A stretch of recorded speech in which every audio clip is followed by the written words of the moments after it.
Vuoi imparare a fare la magia?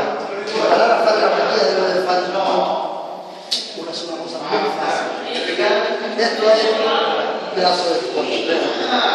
Tu lo poni in mano, si chiude dove è in mano, vero?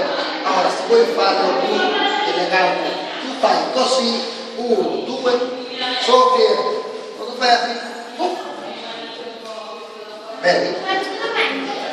Se te lo dico non ti ringrazio, ma lo faccio di nuovo, prendiamo le scuoce, lo poniamo in mano, faccio così, un gesto magico, pagapum, sparito, perché deve essere algo sicuro, deve fare sicuramente questo ti mostro, visto? E come vediamo? Dico di nuovo il tipo del biglietto, no? Però deve stare attento. Non ricordo una messo di 5 euro.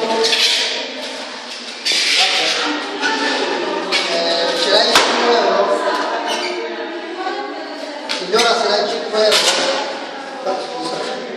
Va bene, guarda. Adesso te lo faccio normalmente così. Guarda. Ora, normalmente te lo faccio così. Ti muestro 50 euro, vero? Prendo la penna, prendo il centro del biglietto, però deve fare un grosso così. Vedi? Al centro del biglietto. Ora tu mostra che il biglietto è bucato al centro, vero? Chiude, no? E entrava il biglietto. Fai 1, 2, 3, vediamo la penna, facciamo un colpo magico, soffiamo lì, si mostra che il biglietto è. No, sono 50 euro, vero? Si tratta di quello da lei, la manovra, vediamo. Para.